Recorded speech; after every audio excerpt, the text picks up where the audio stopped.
ako pa yung preacher nun. Sabi niya, bakit kaya ano kayo nangyari kay Julius? Dahil alam ko, dalawang kanta pa eh. Sabi niya sa akin, ano kaya yun? That's his weakness. He always wants to be perfect. He always wants to be perfect at all times. Gusto niya lahat perfect. Dapat attendance perfect. Dahil pag malilate ka, magte-text ka sa kanya. Dahil kung hindi, kagalit siya. Gusto niya, pag pumunta siya, gagamitin siya, 1:30 dapat nandito lang kami sa church. Dahil kung hindi, magagalit siya sa amin ni Sofia. He's perfect. That's his weakness. But then I said, Lord, this is perfect time for you to show him that it's not his strength, it's not by his power, it's not by his talents na gagalaw ka. It's by your power and your spirit. Okay. So, hindi siya magagalit mamaya. Pag nagalit siya, sasabihin ko na sa inyo next Sunday.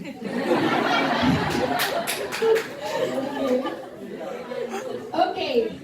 Yeah, that's true. It's his weakness. Totoo. Pag kunwari konting mali, kasama siya eh. Alam mo ba? Joke lang.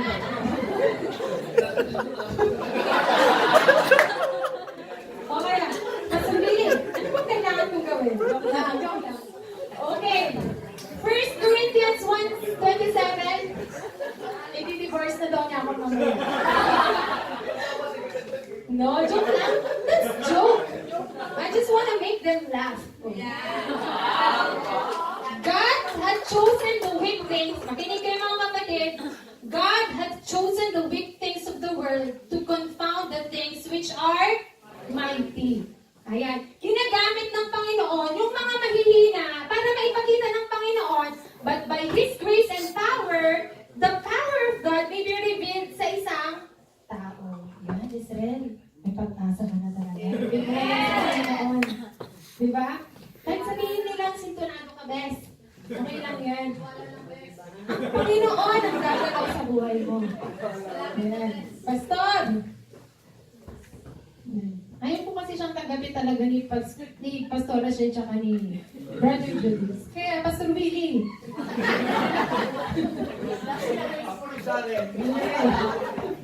Okay, our weaknesses are given to magnify the power of Christ, our crucified and risen Messiah. Okay. Yung kahinaan natin ay binigay sa atin mga kapatid. Paulit-ulit kong sasabihin sa inyo para makita ang kapangyarihan ng Panginoon sa buhay natin at hindi yung sarili nating galing ang makita ng ibang tao. Therefore, we must embrace Him with all confidence in all weakness. Huwag mo lang ibigay sa Panginoon kung anong magaling ka. Lord, magaling ako kumanta, gamitin mo ako maging worship leader. Lord, huwag mo akong gamitin na magturo o mag-share ng iyong mga salita kasi mahina ako. Hindi. Isipin mo mga kapatid. Okay. Pag ang isang tao, si Dingdong Dantes, yan. Crush ko kasi yun dati lang. Si Dingdong Dantes, mga kapatid. Ayan si Dingdong Dantes. Pag si Dingdong Dantes, mga kapatid, ay isang Kristiyano, at iyan ay pumunta sa labas. Ayan. At sinabi niya sa mga tao, kayo sa church namin. Sama yung mga tao. Bakit? Simat siya eh. Diba? Guwapo siya. Diba? Pero pag si Jezreel, joke lang. Okay. Pero pag si Jezreel, pumunta dyan sa labas, hindi kahit yung ibang tao, at sumama sa kanya ng ibang tao. Yes, the power of God is with Jezreel. Diba? Kasi ginagamit siya ng Panginoon. Hindi, ginagamit siya ng Panginoon. Kasi sa kahinaan siya, kung ano si Jezreel noon, nakita ng ibang tao sa buhay niya, kung paano siya binago ng Panginoon. Doon gumagalaw ang Panginoon sa buhay natin. Kung paano niya tayo binago. Laking ulo. Sige. Joke lang. Friend ko si Jezreel.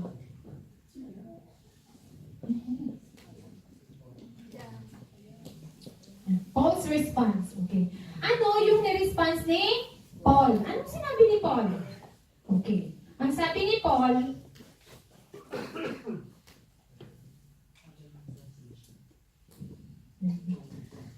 Brother Christian, can you press? Most gladly, therefore, I will rather boast. Ano ibig sabihin ng boast? Magyabang. Yung yabang ni Paul, sabi niya, most gladly, therefore, I will rather boast about my weaknesses so that the power of Christ may dwell in me. Kailangan kong mag-boast sa aking mga kahinaan. Can you boast your weaknesses? Amen. Yeah. Okay. Boast your weakness right now, sister. O, bukas na daw.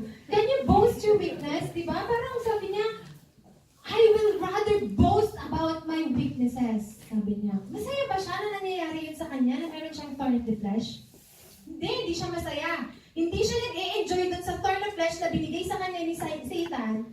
Pero, dahil inas niya ang Panginoon ng 3 times, di ba, na tanggalin mo ito. But then, na-realize niya that so that the power of Christ may dwell in me. Dahil pag tinanggal itong thorn in the flesh, magyayabang na ako. At hindi na ako umasa sa Panginoon, kundi umasa na lang ako sa sarili ko kakayahan. If I must boast, sabi niya sa 2 Corinthians 11:30, I will boast of the things that show my weakness. Sana ganun din tayo, no? Alam mo, ganito ako dati. Pero dahil sa kagandahang loob ng Panginoon, alam niyo, ganito ako, mahina ako. I am weak. Pero dahil sa kagandahang loob ng Panginoon, dito ako nakatayo ngayon. Hindi yung, ganito kasi. Sobra. Yan, buti na lang ginamit ako ng Panginoon kasi sobrang ganda ng boses ko. Hindi dapat tayo ganun. Sabi niya, if I must boast, I will boast of the things that show my weakness. Kung kailan tayo mahina, dun kasi gumagalaw ang Panginoon sa buhay natin. Ayaw na talaga.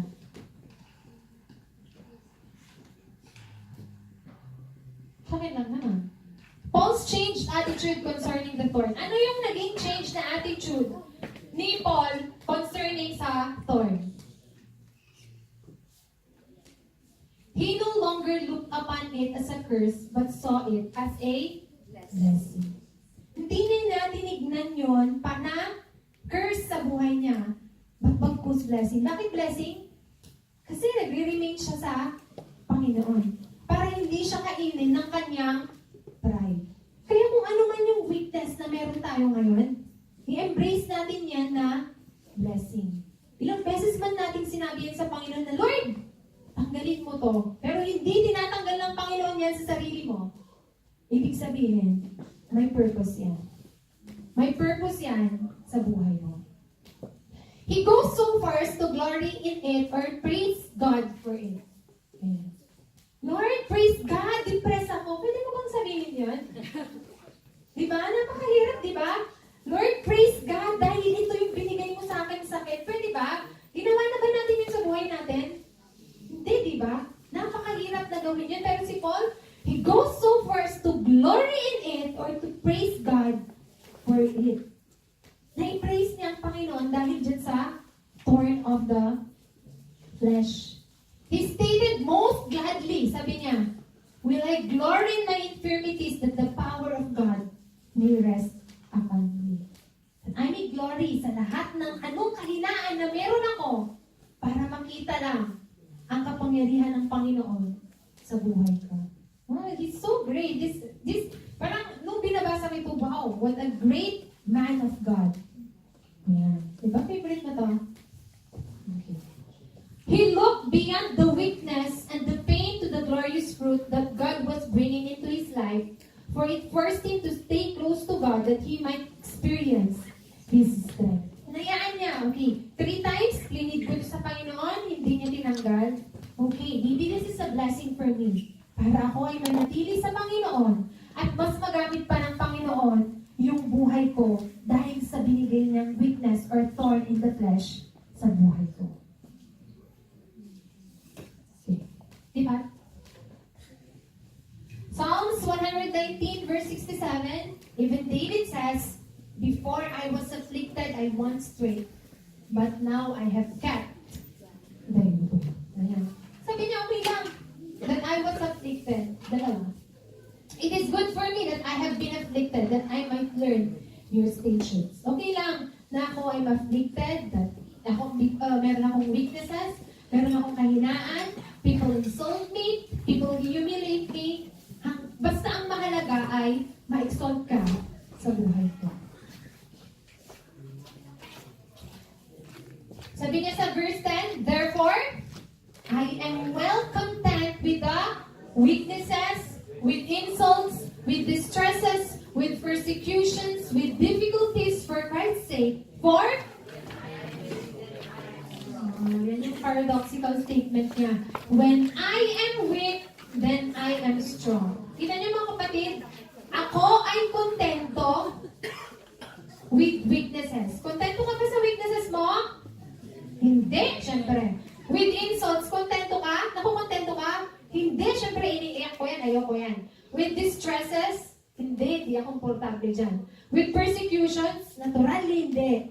Dahil pag nape-persecute ako, mas lalo akong nadadown sa paninampalataya ko sa Panginoon. With difficulties, of course, ayaw ko ng difficulties. Because human's response is gusto lagi yung maanuan sa buhay. Ayaw natin ng kahirapan. Gusto natin lahat maganda. Gusto natin lahat perfect. But Paul says, for Christ's sake, for when I am weak, then I am strong. Makahirap ba? Pag iniisip ko yan, for I am weak, then I am strong. Hindi eh. Nung naranasan ko itong when I am weak, nag-iiyak lang ako lagi eh. Weak na weak talaga ako. Na ayaw kong magturo, ayaw kong magbasa. Kasi nga, I'm so weak. Parang walang nangyayari sa buhay ko dahil nga, I am so weak. But then how? Is Paul telling me right now, habang binabasa ko, that for when I am weak, then I am strong. Ano to? Ano itong sinasabi ngayon ni Paul na for when I am weak, I am strong? What Paul learned through the thorn in his flesh is the lesson learned was when he was weak, he is strong. We seldom stumble at our place of personal weakness. Diyan tayo nalulubog talaga mga kapatid sa mga kahinaan natin. For when we are recognizing our weakness, pero pag alam mong mahina ka at ito yung kahinaan mo, why don't you flee to the rock that is higher than you? Bakit hindi tayo pumunta dun sa bato that is higher than us, who can make His glory known, yung kanyang glory, makikilala sa buhay natin. Pero hindi eh. Pag tayo ay, on the time that we are desperate because of our weakness, ano ginagawa natin? Kanino tayo tumatakbo? Sa kaibigan mo. Bakit kay Beshi? Ano sasabihin sa'yo ni Beshi? Kaya ganyan Beshi. Sometimes nararamdaman ko din yan. No. First, we have to flee to the rock that is higher than humans. Lahat tayo may kahinaan. Lahat tayo may mga bagay na hindi tamang nagagawa sa buhay natin. At yun yung mga weaknesses natin. Pero ibigay lang natin yun sa Panginoon. Your weaknesses may be even an infirmity, yung sakit na meron ka. Diba? Yung kalagayan na meron ka ngayon sa buhay mo. But always bear in mind that maybe this is a blessing for you from God. Why? Makikita natin mamaya. It is in our place of personal strength that we usually fail. Kung kailan tayo yung mataas na, yung feeling natin, strong tayo, di ba? Nanasan nyo na yun, yung feeling nyo, you're strong, that your faith is strong in God, tapos bigla kang lalagapak. Bigla kang lumagapak sa pananampalataya natin. Why? For we are prone to trust in ourselves. Nagtitiwala na lang tayo. Mature Christian na kaya ako. Yan, yung mga mature Christian na kaya ako, yan yung mahirap talaga eh, no? And not feel the need of the Lord's strength. Tapos bigla ko tayong madadapa. Ay, hindi pa pala ako mature. Mature daw. Hindi. Nana. Ayan. Alam niyo yung nana? Ano yung nana? Sensitive. Nana. Ano yung nana? Yung sugat ko dati nung bata ako. Pag konting ganun lang. Nana. Pass. Nana. Okay. Yung nana, konting nagalaw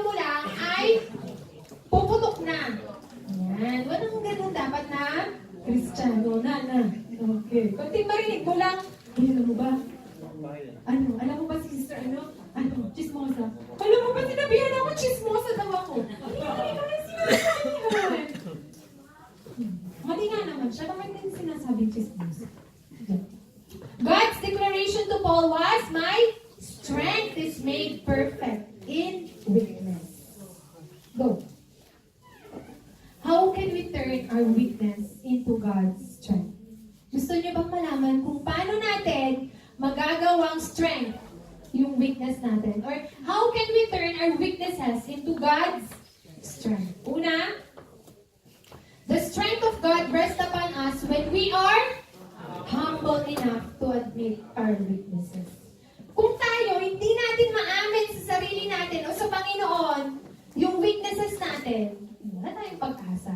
Kasi unang-una, para makita yung strength ng Panginoon sa buhay natin is that when we are humble enough to admit our weaknesses. Lord, mahina ako. Lord, hindi ko to kayang mag-isa. Lord, kung hindi sa'yo, kung hindi ako lalapit sa'yo, hindi ko to kaya. Yan yung first na una for us para makita yung strength ng Panginoon sa buhay natin. Pangalawa, the strength of God rests upon us when we are grateful enough to focus on the Father's grace. Yan. Na kahit madaming mga experiences tayo, mga weaknesses, difficulties, humiliations, persecutions, whatever the infirmities in our lives, we're still grateful. Bakit? Dahil alam mo na yung biyaya ng Panginoon ay sapat na at higit pa. Pangatlo, the strength of God rests upon us when we are determined enough to rejoice in spite of our weakness. You know what? Na-realize ko lang yan, yung when we are determined enough to rejoice in spite of our weakness.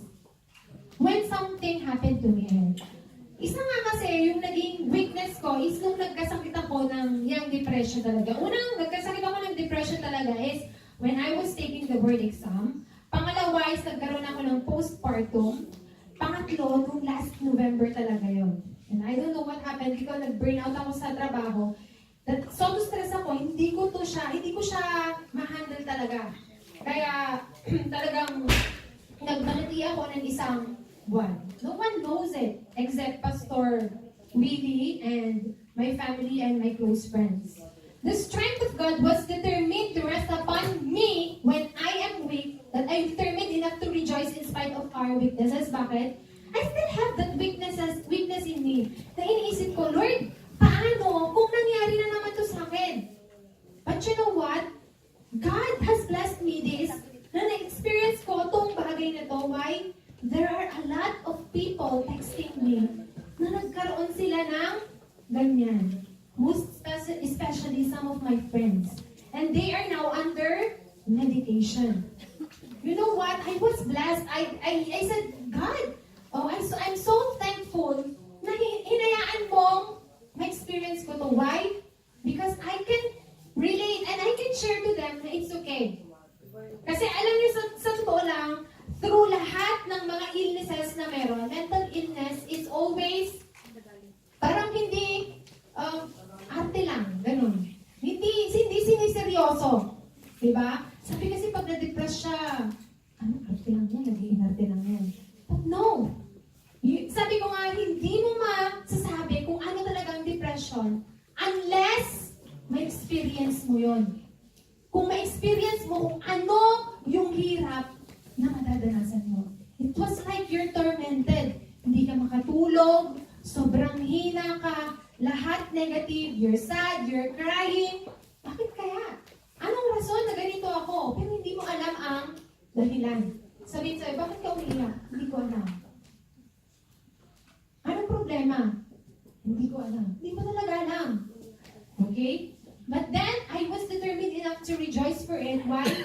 Kasi, every time na nag-detect sila sa akin, I can share how God has helped me through this depression. I gave them some verses, I gave them some mga pinapanood sa YouTube about the preachings of some pastors, ganyan, for them to be comforted. I learned to rejoice and determined enough to rejoice in spite of that weakness. Ganun din tayo. Meron ding weakness na meron tayo ngayon na makakatulong tayo sa ibang tao. Na ginagamit yun ng Panginoon sa buhay natin to glorify God. Para mag-glorify na, kayang-kaya palang gawin yun ng Panginoon eh. Bakit hindi naman ako mag-rely sa pinag-relyan niya? Which is ang Panginoon. Are you still there? Amen. Okay. Some more. Kunti na lang yung red. Benefits of weakness. Let's see the benefits of weakness. Go. First, the weakness of life drive us to deepen our faith in God. So, yung mga weaknesses natin sa buhay natin, hindi dapat yan yung rason, mga kapatid, para tayo ay umalis sa iglesia, umalis sa pananampalataya sa Panginoon. Bagkus, yung mga weaknesses na yan, yan dapat yung magpapalago sa pananampalataya natin sa Panginoon. Pag binigay lang natin lahat yan sa Panginoon, I assure you, your faith will be greater dahil ipapakita sa'yo ng Panginoon kung gaano siya ka-powerful na pwede niyang alisin lahat ng weakness mo or hindi man niya alisin yung weakness mo yan, then He will be glorified in that weakness. Pangalawa, okay. That your faith may not rest in wisdom of men, but in the power of God. The weakness of life keep us aware of life's greater concern. Na hindi lang pala importante kung ano yung meron ako, yung strength na meron ako. Importante din pala yung mga kahinaan ko. Dahil kung kailan ako mahina, doon na lumalakas ang kapangyarihan ng Panginoon. Mas lalo na kung talagang pinapakita mo sa ibang tao, nakikita ng ibang tao kung gaano ka-glorify, kadakila ang Panginoon na kaya kang tulungan sa lahat ng sirkumstansya ng buhay mo. Pangatlo, the weakness of life motivates us to be a part of support group. There are lots of support group right now. Ano ba yung mga weakness? Tulad ko, kunyari, Christian support group for depression, Christian support group for cancer patients, Christian support group for lahat. Madaming mga support. Pwede mo nang gamitin yung weakness mo para maging pagpapala sa ibang tao. Pangapat, the weaknesses of life afford opportunity to be wounded healers. Dito sa mundong ito, madaming sugatan. At yung mga taong sugatan na yan, naghahanap sila ng way para sila ay gumaling. But your weaknesses can be an experience for us to share to other people who are wounded para sila ay gumaling. Kaya lahat ng bagay na meron tayo ngayon o lahat ng bagay na experience natin mga kapatid ay very important. That is blessing. Binigay yan ng Panginoon. Next. The weaknesses of life force us to look for greater hope. Sabi ni Paul, okay lang na merong sufferings ako dito sa lupa. Because greater is it ang meron sa langit. That is the hope that we have, the blessed hope that we have.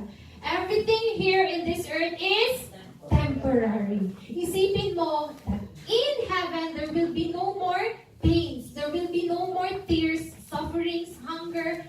Wala na yung bagay na yan. Kaya dapat maging inspirasyon sa atin kung ano yung blessed hope na hinihintay natin. Next. Lapit na.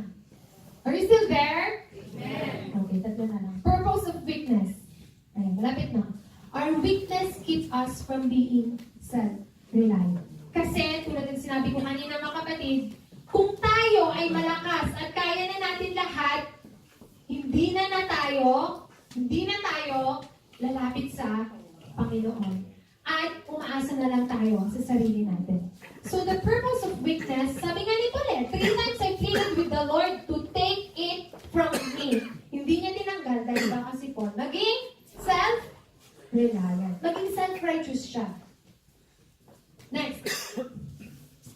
Next. Our weakness causes us to be God-reliant. Dahil sa weakness kong to, aasa ko, hindi sa sarili ko, bagkus saan? Kanino? Sa Panginoon. Because this is a very interesting one that not that I speak from what I have learned to be content in whatever circumstances I am. I know how to get out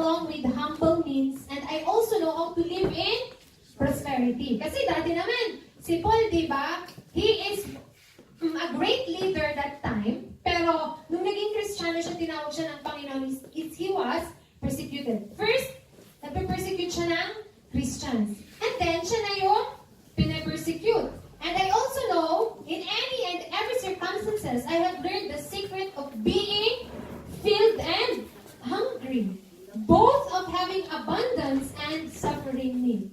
But Philippians 4:13 says, I can do all things through Christ who gives me strength. May this always be in our lives. I can do all things through Christ who gives me strength. Okay. So next. Ayan, favorite daw. Conclusion. Okay. Next. Marami pa yan.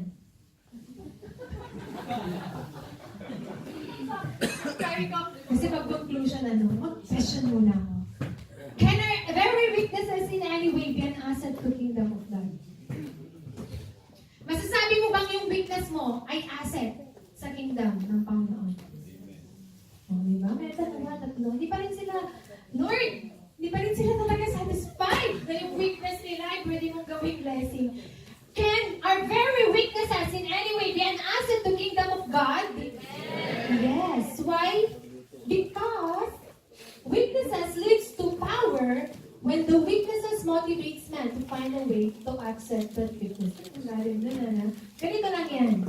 Yung weakness, nagiging power. If sa buhay mo, okay, gagawa ka ng paraan para yung weakness na yan ay ma-motivate ka. Para ma-find the way to offset. Pag sinabing offset, mawala yung weakness na yan. It is only the Christian who is fully conscious of his weakness who is able to depend upon God and seek for God's power. Ngayon, kung ikaw, yung kanina pinaisip ko sa inyo kung ano yung weakness niyo, di ba? Kung alam mo na yung weakness mo yan, you humbled yourself at sinabi mo sa Panginoon that, Lord, this is my weakness. May you be glorified in this weakness, Panginoon. May your power be filled with me at makita nila na makapangyarihan ka, na kaya mong gumalaw sa kahinaan ko. Then, diba? Conclusion na yun, pero nakasampung slides pa lang. God helps us most. God helps us most when we most need His help. Ayan. Ang Panginoon, tinutulungan niya tayo. Binili na tayo ng privilege. Di ba? God helps us most when we most need His help. Okay, I'm so sorry. Didn't let that. Why can we say this? Okay, last na talaga to. Hindi mo to malalaman kung hindi ka nagbabasa ng Bible. Why? Magbabasa ba tayo ng Bible? So take it as then. Ano yung last na nabasa nyo? Genesis 37:48. Yes, kasi yun yung topic ng Bible study. Okay. The gospel assures us and the person and work of Christ make it clear that God is at work in broken vessels such as you and me. We are broken vessels. Hindi tayo perfecto, mga kapatid. Pero kahit ganun pa man, hindi tayo perfecto, ginagamit pa rin tayo ng Panginoon. Because He is looking for broken vessels, the weak, para yun yung gamitin niya. And lastly, pinakalas na talaga. His power is actually made known to this world through such brokenness and weakness. Ginagamit ng Panginoon yung mga mahihina para mapahiya nga, di ba? Yung mga malalakas. Di ba? Kaya, mahina ka man, mga kapatid, don't worry. God is there. Mamamagnify yung sarili ang Panginoon sa buhay mo at mag-glorify siya only if you are humble enough to admit that you are weak and God can use you through this weakness. Okay, let's sing a song. Meron na siyang lyrics. Okay, let's sing a song together. Okay.